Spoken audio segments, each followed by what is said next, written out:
사랑하는 이여, 그대의 영혼이 평안하듯이 그대가 모든 면에서 평안하고 또 건강하기를 빕니다. 참여 예수님 김대우 보세 신부입니다. 네, 이 시간 함께 시작하면서 시작기도 함께 하겠습니다. 성부와 성자와 성령의 이름으로 아멘. 오 성령님, 제 마음에 오시어 당신의 힘으로 저의 마음을 참 하느님이신 당신께 이끄시고 놀라운 사랑으로 저를 받아주소서. 저를 모든 악한 생각에서 보호하시며 어떤 고통도 가벼운 것으로 여길 수 있도록 당신의 지극히 너그러운 사랑으로 저를 뜨겁게 하시고 불타게 하소서. 거룩하신 아버지, 자비로우신 저의 하느님이여, 모든 어려움에서 저를 도우소서. 사랑이신 그리스도님, 사랑이신 그리스도님, 성부와 성자와 성령의 이름으로 아멘. 네, 제가 여행을 하다가 와나카라는 그런 호수에 가게 되었어요. 그런데 그 호수에 도착했을 때 해가 이렇게 저 뒤편에 있는 산으로 지고 있었습니다. 그래서 이렇게 앉아서 호수를 이렇게 바라보고 있는데 오리 가족들이 그 호수를 이렇게 아주 편안하게 이렇게 산책하고 있는 거예요. 물 위에 떠서요. 그런데 그 가족이죠. 그 엄마, 아빠 오리 뒤로 쬐끄만 오리들이 줄줄줄 따라가지고 이렇게 가는 거, 이 장면 연상되시죠? 네. 그때 제가 혼자 이제 여행을 좀 하고 있었고 또 그것이 좀 먼 곳이었기 때문에 문득 이렇게 조금 뭔가 이렇게 밀려들더라고요. 그래서 제가 시를 조금 썼어요. 그래서 좀 시가 좀 뭐 그렇더라도 한번 들어보세요. 예. 하늘빛을 품은 호수를 들판 삼아 오리 가족이 산책한다. 장난꾸러기 아이의 손짓도 연인들의 뜨거운 시선에도 아랑곳하지 않으며 행복하다. 호수 물결은 홀로 스르륵 스르륵 모래 위로 부딪혀 고민을 토해낸다. 밤하늘 뒤편에서 별빛이 지켜보다 마음 애려 깜빡인다.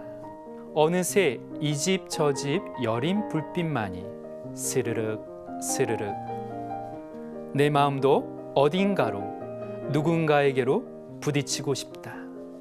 기대고 싶다. 여러분, 이 시를 들으니까 불쌍해 보이죠, 제가? 네. 그때 마음 상태입니다. 네. 오늘은 기댈 데가 없는 분들을 위해서 준비했습니다. 그래서 오늘은 신비롭다 6번째 이야기, 내게 기대세요 입니다. 네. 여러분에게 첫 번째로 들려드릴 이야기입니다. 영화 야곱 신부의 편지입니다. 여러분, 이 영화 혹시 보셨나요? 못 봤을 겁니다. 제가 알기로는 이 영화가 사실 2009년도에 핀란드 영화예요. 핀란드에서 개봉됐는데 우리나라에서는 2012년에 개봉했는데 만 명 좀 넘은 것 같아요, 본 사람이. 예. 그런데 이 내용이 워낙 좋기 때문에 여러분에게 좀 소개를 해드릴게요. 이 영화는 보면 왼쪽이 이제 여러분 보시면 왼쪽이 포스터예요. 저 포스터를 보면 두 사람이 나오죠. 그리고 밑에는 우체부 아저씨 같은 분이 나오죠. 그렇죠? 주요 이제 역할입니다. 저 왼쪽에 있는 여자가 레일라라는 여자고요.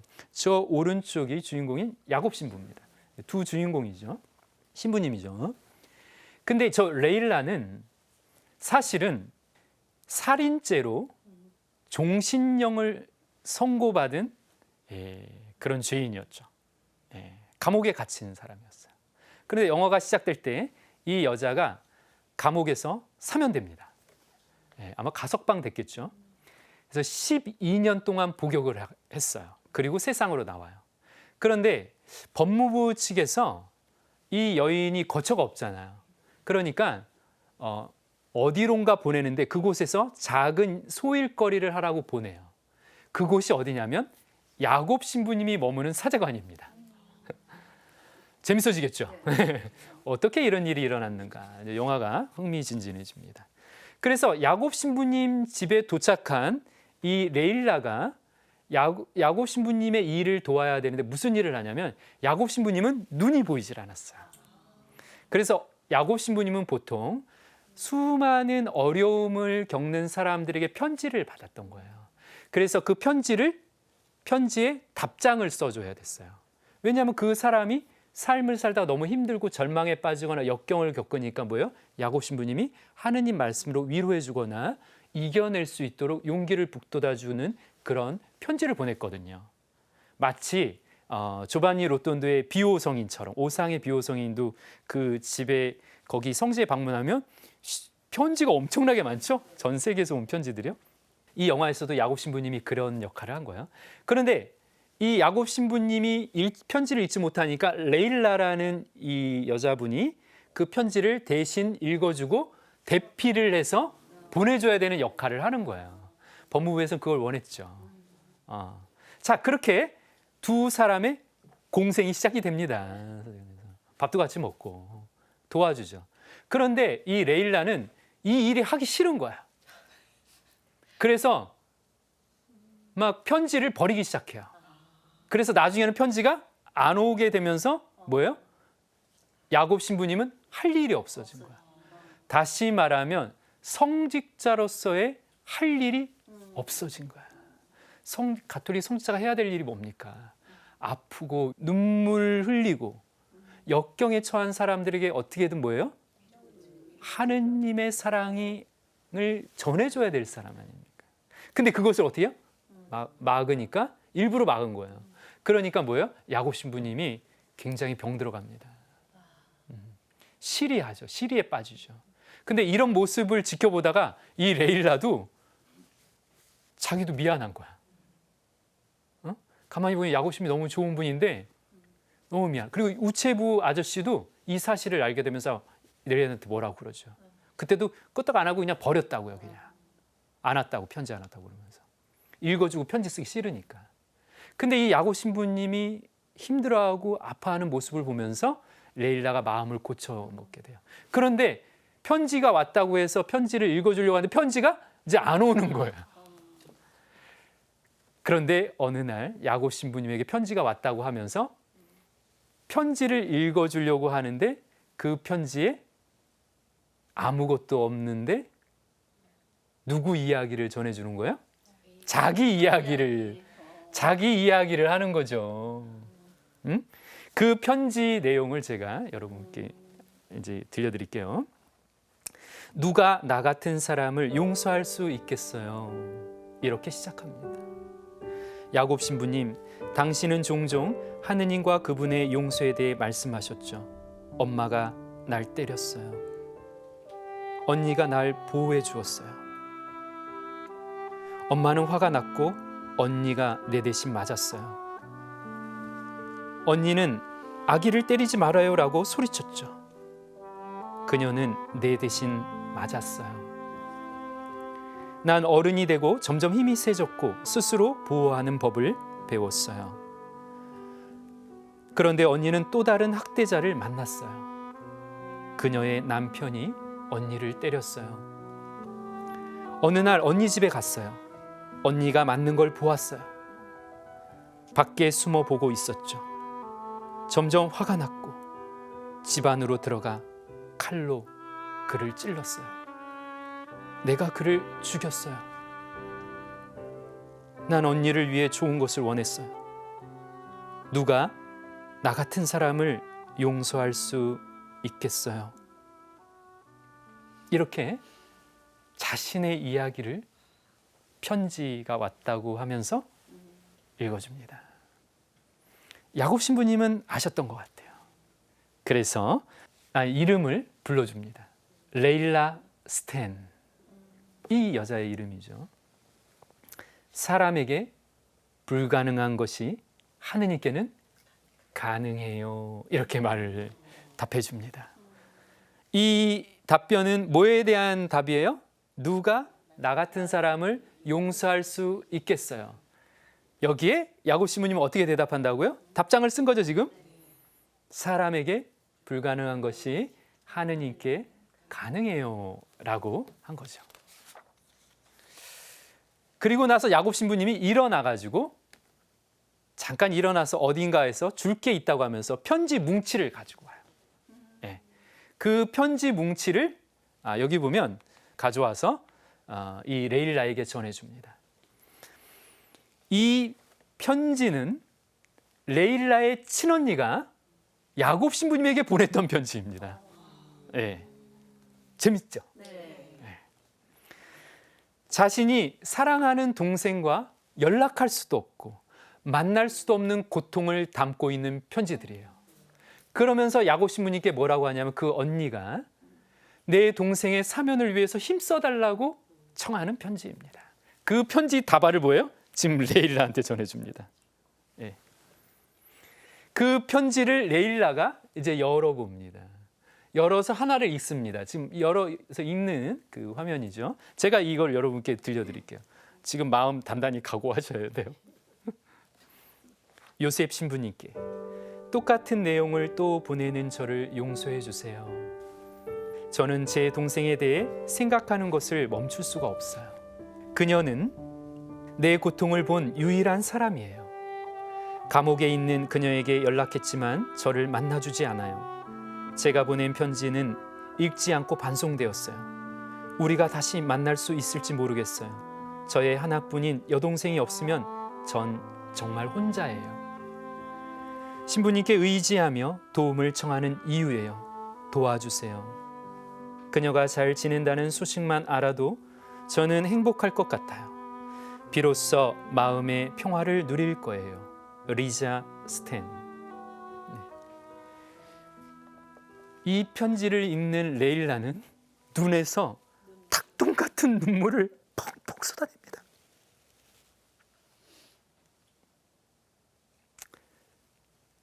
가족과 모든 사람과 세상과 담을 쌓았던 레일라는 언니의 편지를 읽고 그 굳은 마음이 풀어집니다. 그리고 언니의 편지가 자신의 사면을 도와주게 되었다는 것을 알게 되지요. 그리고 자신이 야곱 신부가 하는 일이 무엇인지, 야곱 신부님이 하는 일을 도와주고 있는 이 의미가 무엇인지를 깨닫게 된 거예요. 왜 자신이 이곳에 왔는지도 깨닫게 됐겠죠. 레일라는 언지의 편지를 읽어가면서 정말 감정에 푹 빠집니다. 그동안 10몇 년 동안 복역하면서 죄인으로 살아오고 살인범으로 살아오는 그 누구에게도 용서받을 수 없고 사랑받을 수 없다는 그 굳은 차가워진 그 마음이 어떻게 돼요? 다 녹아내리는 겁니다. 사랑받지도 사랑하지도 못해, 용서하지도 못해 상처를 입은 사람 레일라였습니다. 그런데 그 레일라는 이제 지금 레일라 그 사람이 아니라 뭐예요? 바로 내 자신입니다. 여러분은 그런 적 없으십니까? 사랑하지도 사랑받지도 못해, 용서받지도 못해 굳어버린 마음이 없으십니까? 자, 이렇게 레일라가 편지를 읽으면서 눈물을 흘릴 때 야곱 신부님은 커피를 내가 준비하겠다고 들어가는 사이에 실내에서 조용히 세상을 떠납니다. 영화는 참 이게 좀 슬프게 되는 것 같습니다. 그런데 이걸 조금 제가 해석해 보자니 하느님께서 야곱 신부님이 이 세상에서 마지막으로 해야 할 일을 하시자 하늘로 천국으로 불러들이신 것 같아요. 그렇지 않나요? 레일라는 그 누구에게도 기댈 곳이 없었던 사람이에요. 그리고 기대지도 않았어요.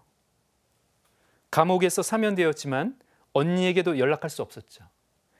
그런 그녀는 딱딱한 돌덩어리, 칼날 같은 얼음이 되어버린 영혼이었습니다. 그녀를 녹이고 그 굳은 마음을 열리게 만들어서 용서받고 구원받는 사람으로 될 수 있었던 이유, 그것은 그녀가 야곱 신부님에게 기댈 수 있었기 때문이다. 마찬가지로 언니가 지금까지 살아갈 수 있었던 이유는 기대고 싶은 동생 레일라가 있었기 때문이다. 그리고 기대어 주고 싶은 레일라가 있었기 때문이다.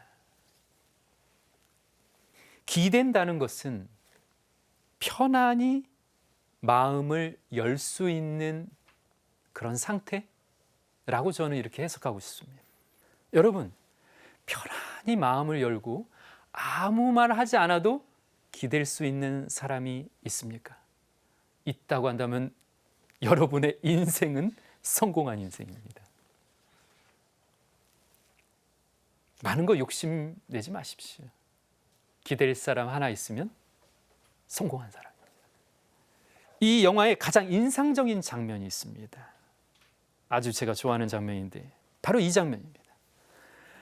야곱 신부님이 언니 편지를 가지러 가려고 일어날 때 앞을 못 보시는데 야외였잖아요. 그러니까 이제 진흙 받치고 그러니까 넘어지시려고 그래요. 그때 레일라가 어떻게 해요? 야곱 신부님을 잡아줍니다. 저 레일라의 눈을 보세요. 처음에 야곱 신부님 만나러 왔을 때 눈하고 완전 달라졌죠. 그러면서 뭐예요? 야곱 신부님을 쓰러지지 않게 딱 붙듭니다. 자, 기댈 곳 한 곳 없었던 레일라가 사랑을 받고 용서를 받으면서 어떻게 되는 거예요? 내가 누군가에게 기대어 줄 수 있는 대상이 된 거예요. 누군가 나에게 기대도 되는 거야. 그래서 야곱 신부님 잡아주잖아요. 가장 인상적인 장면입니다. 그녀가 누군가를 잡아줄 수 있는 이유는 그녀도 이제 기댈 곳이 있기 때문입니다.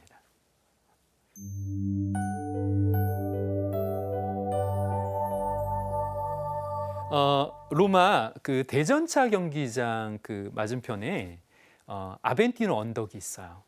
그곳에 저는 공부하던 시절에 그곳에 있는 수도원 기숙사에서 좀 숙식을 했었습니다. 근데 그곳에서 2, 3분 거리에 아주 오래된 로마에서 오래된 5세기 때 지어진 바실리카, 그러니까 큰 대성당이 있어요. 산타 사비나라는 대성당입니다. 이 대성당은 교황님께서 제2수요일 미사를 항상 이곳에서 지낼 정도로 역사적인 성당이에요. 그리고 지금은 도미니코 수도원에서 그 본부와 같죠. 관리하고 있습니다. 그런데 이 성당에서 종종 저는 신자석에 앉아서 이제 미사를 드리는데요. 그날도 그랬어요.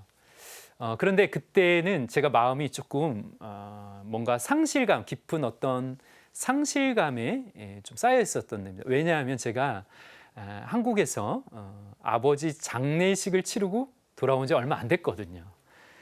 그러니까 좀 정신 상태가 온전치 않았어요. 그래서 뒷좌석에 이렇게 주일 미사에 참여하고 앉아 있었어요. 또 사제들이 종종 저는 학생 때 신자석에 앉아서 미사하면 참 좋더라고요. 그러면 강론을 길게 하는 신분이 있으면 신자들의 마음을 이해하게 돼요. 그리고 그 신자석에 앉으면 뭔가 이렇게 미사에 참여하는 그런 마음도 또 다르더라고요. 물론 제가 미사를 봉헌할 수도 있지만 그런 걸 종종 했었습니다. 그렇게 그날도 이제 그랬던 거예요.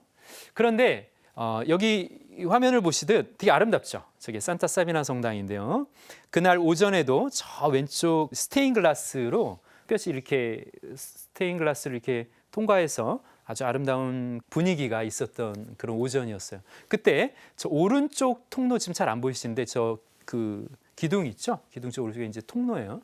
그 통로로 노부부, 할머니, 할아버지가 이렇게 걸어가시는 거예요. 아마도 저 앞쪽에 앉으시려고 하신 것 같아요.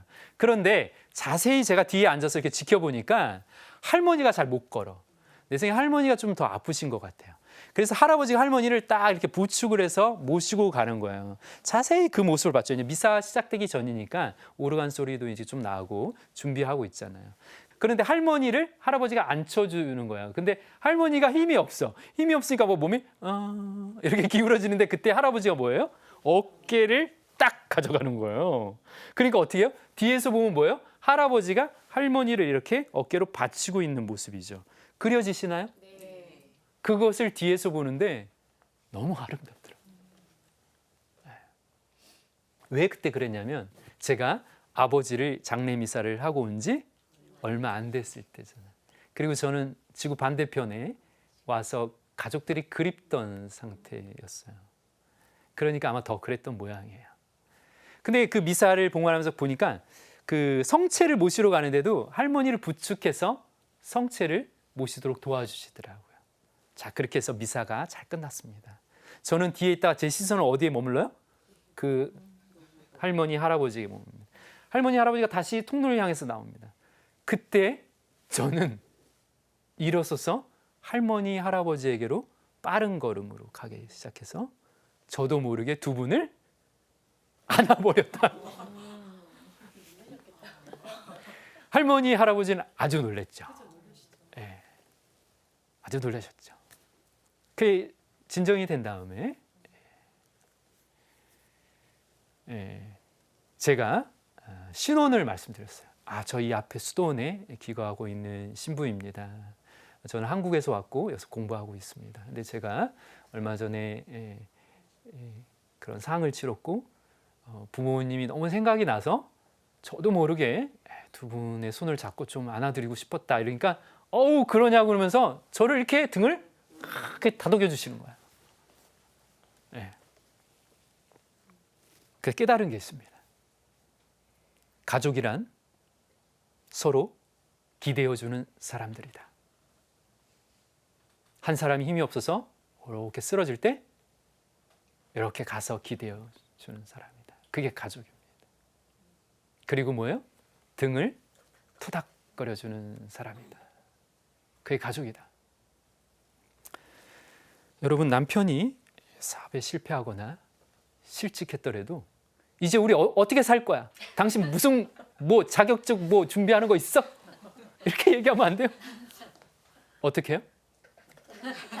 괜찮아. 기대. 당신이 열심히 일했으니까 내가 할 테니까 기대. 이렇게 하면 남자가 힘이 나지 않겠습니까? 여자분들도 마찬가지입니다. 어느 순간 자녀들 다 키우고 몸도 아파서 하나하나 고장나고 옛날 모습이 아니에요. 근데 우울증까지 옵니다. 그때 남편이 가서 병원 가봐. 이렇게 하면 안 돼요. 어떻게 해야 돼요? 등을 토닥토닥 안아줘야죠, 남편. 자녀들, 요즘 청년들 참 일구하기 힘들죠. 열심히 좋은 대학 나와서 직장에 취직하려고 하는데 잘 안 됩니다. 면접을 수십 군데 봐도 떨어집니다. 그래서 내가 너를 어떻게 키웠는데 이 모양이냐? 이렇게 하면 안 돼요. 잘했다.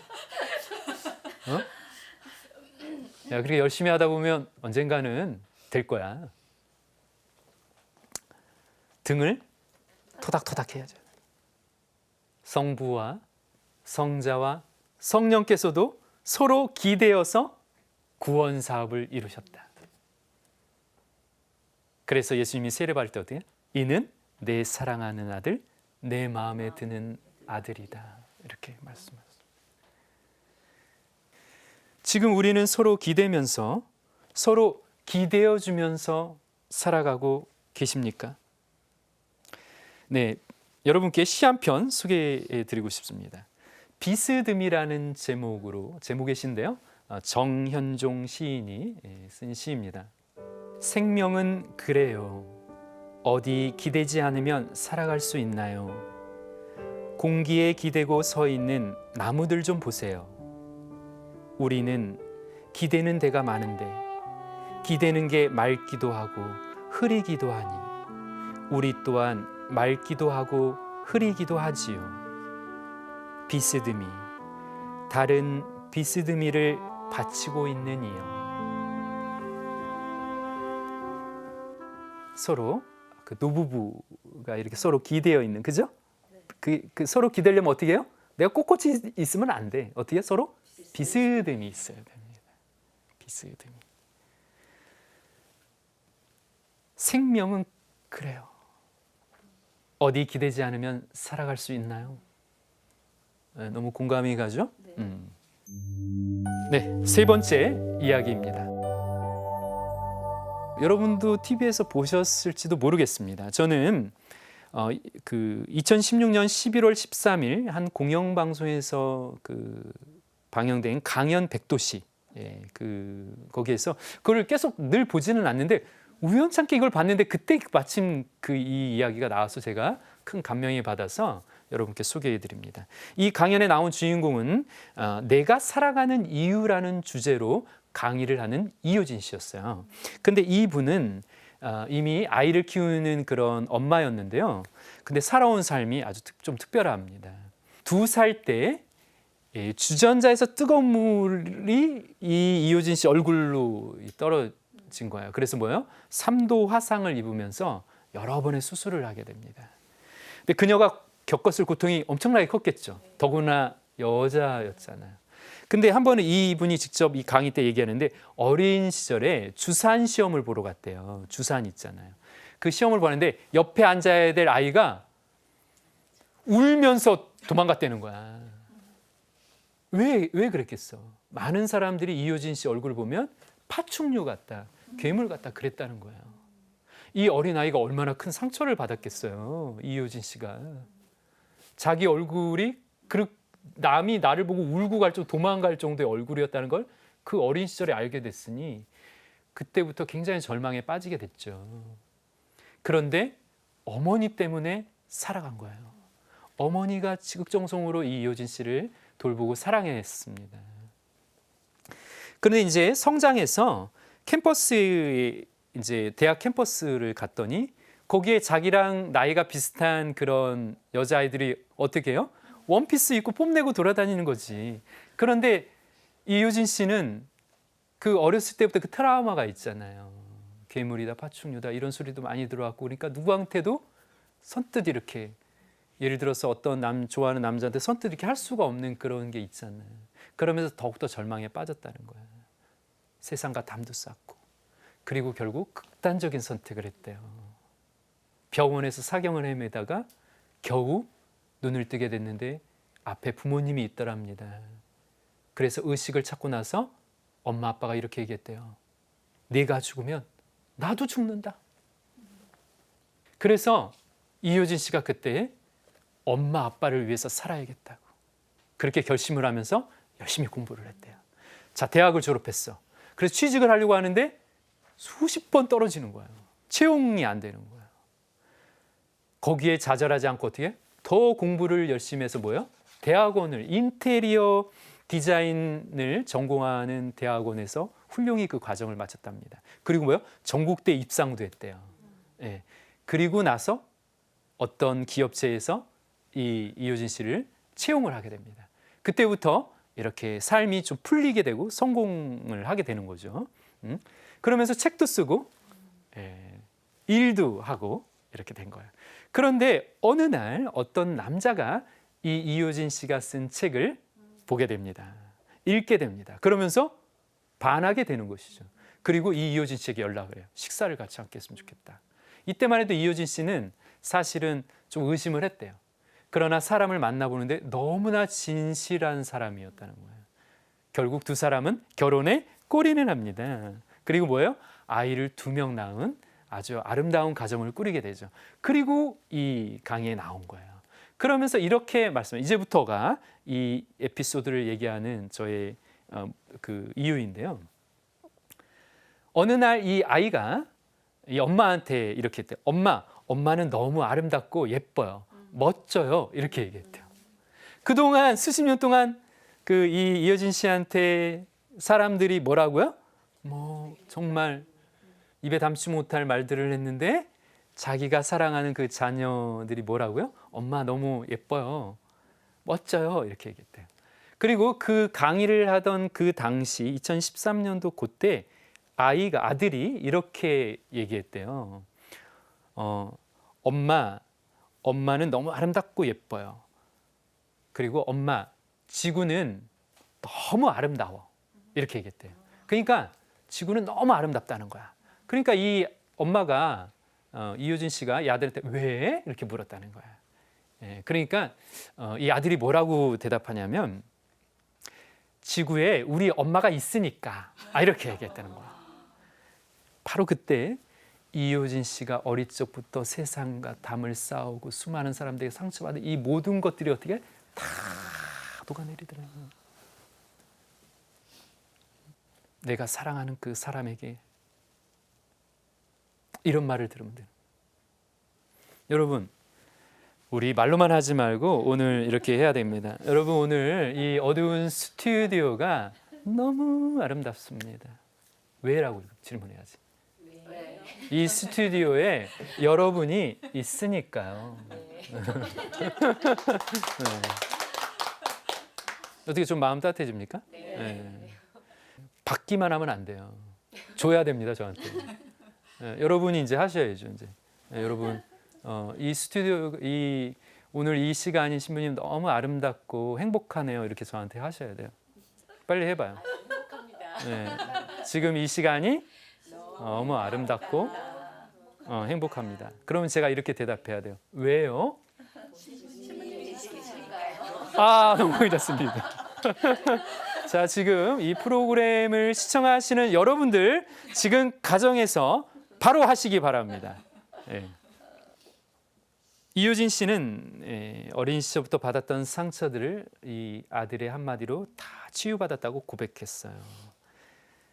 자신의 외모가 아닌 내면을 보고 사랑했던 남편, 아이들과 사랑하며 살고 있고 그들이 이 세상을 살아가는 이유라고 말해 주었습니다.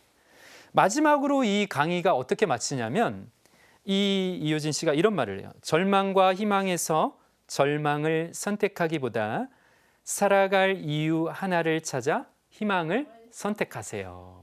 이렇게 말했습니다. 자, 이제 우리 가톨릭의 모범인 성가정에 대해서 여러분께 말씀드리겠습니다. 자, 여러분 이 화면에 보시는 이 나자렛 성가정 너무 저 성화 너무 예쁘죠? 네.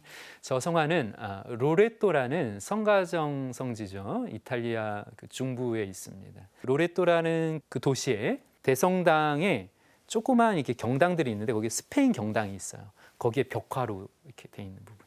거기에 한 벽화가 이렇게 요셉 성인이 대패지를 이렇게 나무를 이렇게 다듬고 있고 누구를 바라보고 있어요?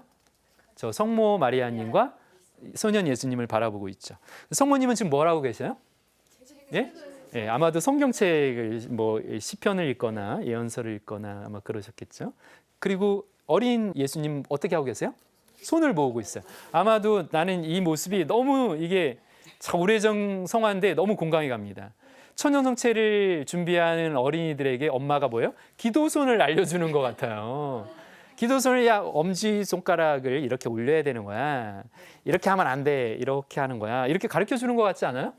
네. 그렇죠? 네. 그 모습을 흐뭇하게 누가 바라보고 계시는 거예요? 요셉 성인이 바라보는. 자, 이 모습이 바로 어떤 모습이다? 성가정이다. 네. 그러니까 이런 곳에서 자란 예수님은 어떻게 되었다? 루카복음에서 이렇게 얘기하죠. 아기는 자라면서 튼튼해지고 지혜가 충만해졌으며 하느님의 총애를 받았다. 자, 성가정이 될 수 있는 좋은 방법을 소개시켜 드립니다. 형제님들은 일을 열심히 하면서 아내와 자녀들을 생각해야 됩니다. 자, 아내분들은 평상시에 자녀들에게 엄마가 성경을 읽는 모습을 보여주시고 그리고 아이들에게 신앙을 교육해 주어야 합니다. 그리고 자녀들은 뭐예요? 엄마 아빠를 잘 따라야죠. 그죠? 순명해야죠. 그죠? 그러면 어떻게 된다? 성가정이 된다. 신부님은 참 이상적인 얘기만 하시네요. 이렇게 지금 송구로 얘기할 텐데 가장 기본을 우리가 지키지 않기 때문에 성가정은 되기가 힘든 거죠. 자, 예수님께서는 가정생활을 하셨습니다. 아버지와 어머니의 사랑 안에서 자랐고 보호받았어요. 예수님은 공생활을 하시기 전까지 30년을 가정생활을 하셨어요. 근데 이 생활이 많이 이제 감춰져 있죠. 신비 안에 감춰져 있습니다. 그런데 중요한 거는 부모님께 순종하고 그리고 요셉 성인이 목수일을 하는 걸 많이 도왔을 거예요. 그리고 어머니에게 이렇게 기도하는 신앙 이런 거를 다 배웠을 거고 그리고 온 가족이 같이 성전에 가서 하느님께 기도하고 그죠? 성경 말씀을 듣고 그랬을 겁니다. 이렇게 하느님께서 몸소 인간의 가정 안에서 자라셨다는 사실은 우리에게 아주 중요한 것을 시사합니다. 실제로 가정이 분열된 곳에서 많은 자녀들이 고통을 받습니다. 엄마나 아빠를 잃었거나, 두 분이 너무 관계가 안 좋아서 헤어졌거나, 아니면 엄마 아빠가 폭력을 휘둘렸거나, 이런 곳의 자녀들은 항상 고통을 겪습니다. 그래서 가정은 사랑을 배우고 체험하는 사랑의 보금자리라고 합니다. 우리 각자가 살아갈 힘을 주는 것이죠. 저 성화처럼 말입니다. 아기 예수님, 성모 마리아님, 성 요셉 성인께서 왜 성가정이라고 불리웠는가? 이 성화를 보면 좀 더 알 수 있습니다. 여러분, 왼편을 보면 예수님이 한가운데 계시죠. 근데 그 예수님이 손이 어디 한쪽 오른쪽 손은 성모님의, 그리고 왼손은 요셉 성인을 잡고 있어요. 그죠? 저게 성가정이 될 수 있는 아주 그 중요한 그 방법입니다. 길입니다. 뭐라고요? 예수님 손을 잡으면 되는 거야. 그 서로 이어져 있으면 됩니다. 그리고 뭐예요? 저 예수님 위로 성부와 성령께서 같이 계시죠. 삼위일체 하느님을 우리 가정 중심에 두면 성가정이 되는 겁니다. 너무 쉽습니까? 네, 고맙습니다. 네. 나자렛 성가정은 해마다 예루살렘에 올라가서 이렇게 기도했죠, 그죠? 자주 성전에 가셨죠. 거리상으로 나자렛에서 예루살렘까지는 굉장히 먼 거리예요. 그곳에서 기도하기 위해 성모님과 또 요셉 성인이 예수님의 손을 잡고, 아기 예수님 손을 잡고 걸어가셔서 그걸 한번 생각해 보세요. 이 모습이 지금 어디에서 이루어져야 돼요? 본당에서 이루어져야 돼요. 그런데 요즘 본당에서는 뭐예요? 엄마가 아이를 데리고 오긴 하는데 엄마는 다시 돌아갑니다. 그리고 아빠는 볼 수가 없어요. 이 성가정이 되기가 힘들죠. 그죠? 그런데 엄마와 아빠의 손을 잡고 오는 아이를 보면 항상 뭐가 달라도 다릅니다. 프란치스코 교황님께서는 작년 그 성가정 축일 메시지를 통해서 그 나자렛 가정이 어떻게 성스러운 가정이 될 수 있었는가, 그 중요한 이유를 이렇게 얘기하셨어요. 함께 기도하고 일하고 대화하였기 때문이다. 여기서 교황님이 강조하신 건 좀 대화 부분을 좀 강조하신 것 같아요. 우리가 대화와 소통은 요즘 무척 중요한 가치가 되었죠. 사회적으로도 그렇고 어떤 조직사에서도 뭐예요? 소통이라는 대화는 아주 중요한 그런 가치가 되었어요. 우리가 하느님과 대화를 뭐라고 그래요? 기도라고 그래요. 그러니까 하느님하고 나하고 성스러운 관계를 계속 유지하려면 뭐예요? 기도하면 되는 거예요. 그러면 가족끼리 소통, 대화를 잘 하는 것은 뭡니까 이게? 저는 아까 그 성화처럼 손을 함께 잡는 거예요. 손을 저렇게 잡는 거예요. 어떤 손? 내면의 손을 함께 잡아주는 거예요. 자, 이것을 하기 위해서는 프란치스코 교황님께서 하신 말씀을 잘 들어야 돼요. 식탁에서 각자가 스마트폰을 보지 않고 대화하기를 권장합니다. 2019년 12월 29일 성가정 축일에 그 삼정기도 때 프란치스코 교황님이 베드로 광장에서 이런 말씀하셨어요. 여러분의 가정에서 서로 어떻게 대화하는지를 알고 있나요? 여러분의 자녀들이 식탁에서 각자의 휴대전화로 채팅하고 있는 것을 알고 있나요? 미사에 참석하고 있는 것처럼 여러분의 식탁에는 침묵만이 흐르고 있으며 서로 대화하지 않습니다.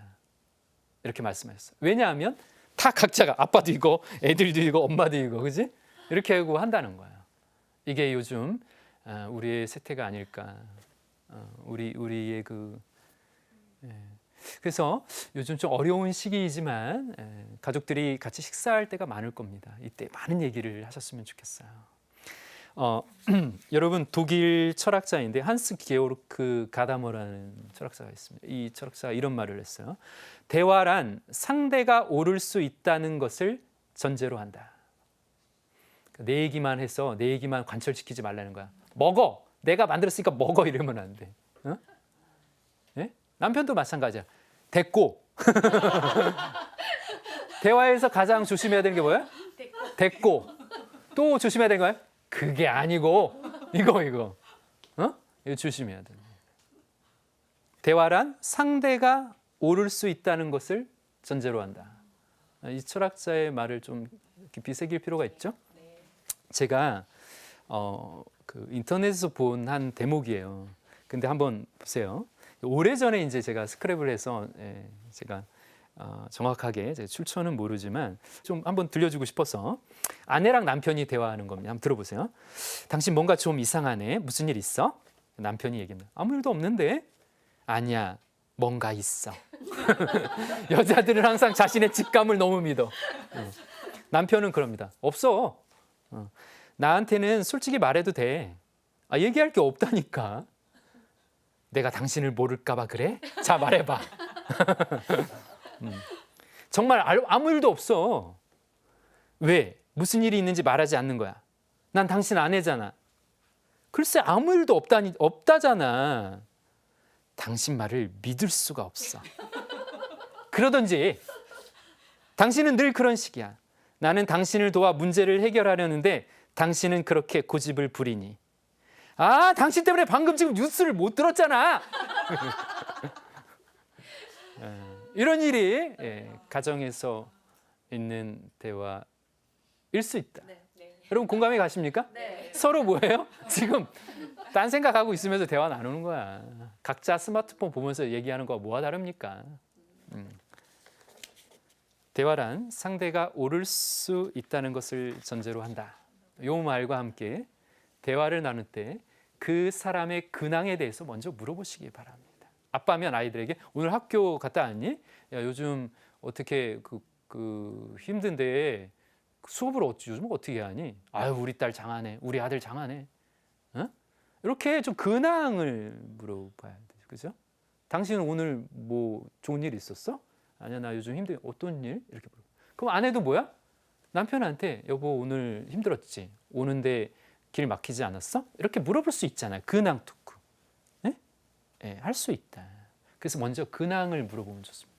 가만히 이렇게 딱. 너 요즘 뭐 공부는 하고 있는 거냐? 뭐 심판자 점검자야. 네. 자, 두 번째로 드릴 말씀은 우리 나자렛 성가정이 함께 역경을 이겨냈다는 것입니다. 여러분, 이 모습은 이집트로 피난 가는 성가정이에요. 마태오복음 2장 13절을 보면 이런 구절이 있어요. 일어나 아기와 그 어머니를 데리고 이집트로 피신하여 내가 너에게 일러줄 때까지 거기에 있어라. 헤로데가 아기를 찾아 없애버리려고 한다. 마리아와 요셉은 아기 예수를 낳자마자 어떻게 해요? 헤로데의 칼날을 피해서 이집트로 피난 갑니다.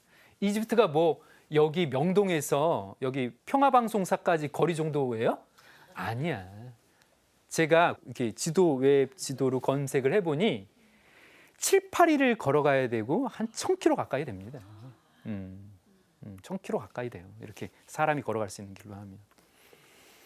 핏덩이 아기 예수를 안고 피난길에 올랐을 요셉 성인과 성모 마리아님을 떠오려 봅니다.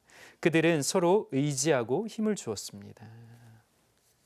그랬기 때문에 이 거리를 갈 수 있었다. 성모님의 입장에서 생각해 보면 성모님은 출산한 지 얼마 되지도 않았고 출산도 따뜻한 아랫목에서 한 게 아니라 어디 됐다? 마구간에서 했고 제대로 미역국도 못 드시고 산후조리도 못 하신 상태에서 뭐하고? 천사가 일러줬으니까 빨리 아기 예수를 살려야 하기 때문에 어떻게 해요? 피난길에 올랐다. 그리고 그 가는 길에 뭐예요? 리무진 버스 타고 갔어요? 아니다. 덜컹거리는 뭐예요? 나귀를 타고 가셨겠죠. 그리고 요셉 성인은 뭐예요? 걸어가셨다. 그 정신적인 스트레스가 엄청났을 겁니다. 그럼 요셉 성인은 어떻습니까?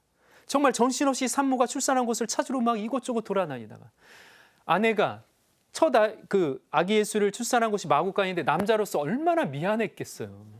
남자들은 그게 있다고. 내가 잘해주진 못해도 뭐예요? 내 식구들은 뭐예요? 따뜻한 아랫목에 진짜 뉘우고 싶고 맛있는 거 고기 먹이고 싶은 거잖아. 이게 남자의 마음이에요. 응? 내가 뭐 다 아는 것은 아니지만 그런데 그것도 잠시 이집트 피난길에 올라야 했고 외국에서 어떻게 직업을 구하며 어떻게 마리아와 갓난 아기 예수님을 어떻게 먹여 살려야 할지 그 고통으로 아마 그 생각으로 아마 온통 여기 가득 찼을 거라고요. 요셉 성인은 일자리를 찾아 밤낮을 헤매이며 부탁했을 것입니다. 언어도 통하지 않는 상황 속에서 겨우겨우 일자리를 찾았겠죠. 저임금의 일용직에. 근데 요셉 성인이 목수였어요. 그러니 아마 그런 노동일을 하셨을 겁니다. 끝나면 뭐예요? 계란하고 이거 뭐예요? 쌀하고 밀가루 들고 와가지고 뭐예요? 애기 먹이라면서 자기는 뭐예요? 그냥 먹지도 못하고 마리아하고 뭐예요? 아기 예수님 먹는 것만 봐도 그냥 나는 됐다 이렇게 하면서 요셉 성인 지냈을 겁니다. 그래서 이 이집트로 피난 갈 때 저 천사들이 길을 이렇게 안내해 주는 거예요. 이쪽으로 가세요. 그죠? 이 성화를 보면. 자, 그래서 다음 그림을 좀 보세요. 이 그림은 카라바조가 그린 그림인데요. 카라바조는 이제 16세기 그런 화가예요. 아주 유명한 화가인데요.